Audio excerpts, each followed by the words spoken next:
วนอนเด้อคนนี้เด้อ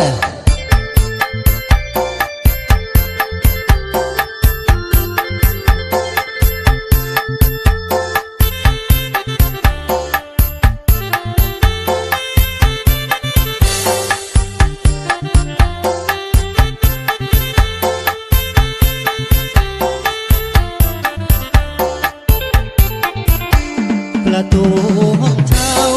มีรองเท้าสองคู่เคียงกันคู่หนึ่งนั้นเป็นรองเท้าเธอพี่จำได้ดีอีกคู่หนึ่งไม่เคยเห็นเลยก่อนนี้แปลกใจอะไรกันนี้หน้าห้องน้องมีรองเท้าผู้ชาย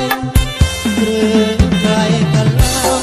ลืมรองเท้าไว้หน้าห้องเธอแค่ดูเบอร์ก็รู้ว่าคนสวมหุ่นเท่าใดยินเสียงร้องอย่าจากมาจากข้างในแอบฟังจนแน่แก่ใจน้องมีชายแนบในห้องนอนใส่กลอนคุยกันสำราญเต็มทีห้องเช่าห้องนี้พี่จ่ายเงินค่าเช่าเดือนก่อนพี่เป็นคนเช่าแต่เขาเป็นผู้มานอนปิดประตูลงกลอนเขาคงนอนทับรอยพี่ชายต้องลาห้องเช่าไม่อยากเข้าความทางสวรรค์ช่างแสบสันแค่น้อดวงแดงคนหลายใจแบ่งเงินกลอนเช่าห้องให้น้องรองชายเจ้าของรองเท้าเป็นใครช่างยามใจพี่ชายเหลือเกิน พิเศษที่เป็นทางการเสียเนี่ยผมบาร์เดอร์เกิร์ลซีคิงพี่น้องเอ๋ยเนาะอันฝากพิเศษในอันเสียงผิงนี่โอ้โหถูกใจหลายว่าสั่น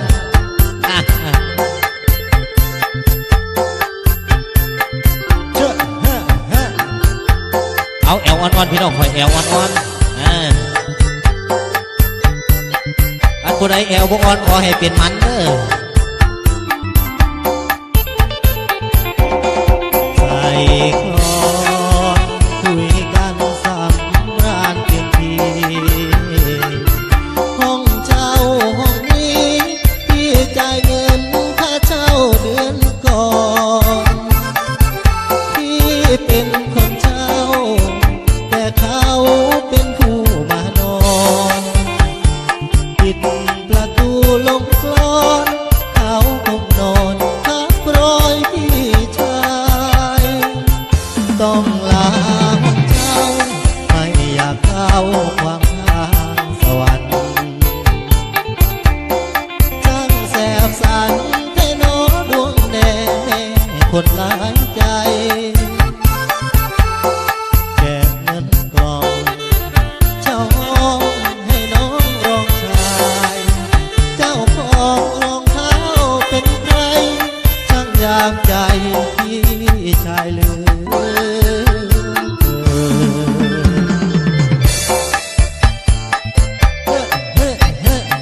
เอาแอลอ่อนๆพี่น้องคอยเนาะเอาพิเศษในทางการเสียเนี่ยพี่น้องเขาอัดเบิร์ด5 หลังกันแล้วสำหรับสุกนี้ก็ได้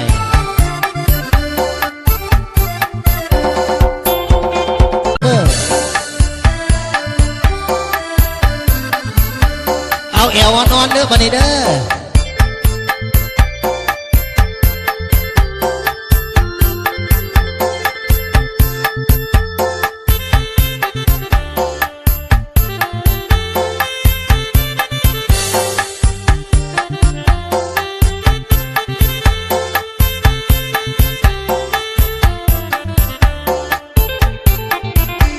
ประตู ตูห้องเช่ามีรองเท้าสองคู่เคียงกันคู่หนึ่งนั้นเป็นรองเท้าเธอพี่จำได้ดีอีกคู่หนึ่งไม่เคยเห็นเลยก่อนนี้แปลกใจอะไรกันนี้หน้าห้องน้องมีรองเท้าผู้ชายหรือใครกันเล่าลืมรองเท้าไว้หน้าห้องเธอแค่ดูเบอร์ก็รู้ว่าคนสวมหุ่นเท่าใดยินเสียงร้องอย่าจ้ามาจากข้างในแอบฟังจนแน่แก่ใจน้องมีชายแนบในห้องนอนใส่กลอนคุยกันสำราญเต็มทีห้องเช่าห้องนี้ที่จ่ายเงินค่าเช่าเดือนก่อนพี่เป็นคนเช่าแต่เขาเป็นผู้มานอนปิดประตูลงกลอนเขาคงนอนทับรอยพี่ชายต้องลาห้องเช่าไม่อยากเข้าความทางสวรรค์ช่างแสบสันแค่น้อดวงแดงคนล้านใจแก่เงินกลองเช่าห้องให้น้องรองชายเจ้าของรองเท้าเป็นใครช่างยามใจพี่ชายเหลือเกินพิเศษที่เป็นทางการเสียเนี่ยผมบาร์เดอร์เกิร์ลซีคิงพี่น้องเอ๋ยเนาะอันฝากพิเศษในอันเสียงเพลงนี้โอ้โหถูกใจหลายว่าสั่น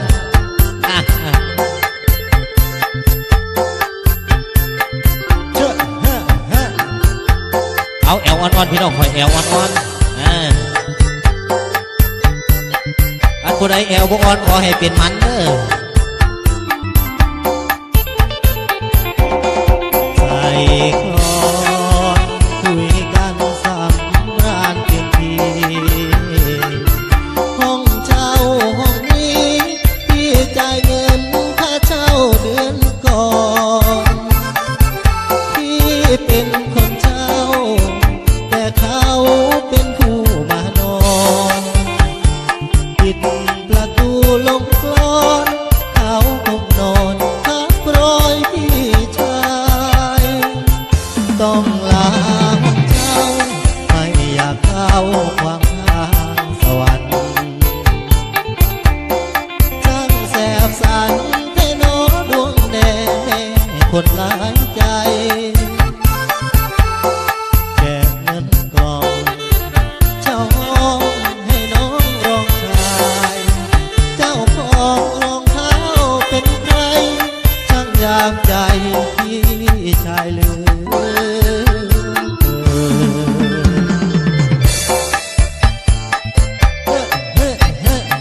เอาแอลอ่อนๆพี่น้องคอยเนาะเอาพิเศษในทางการเสียเนี่ยพี่น้องเขาอัดเบิร์ด5 หลังกันแล้วสำหรับสุนี้ก็ได้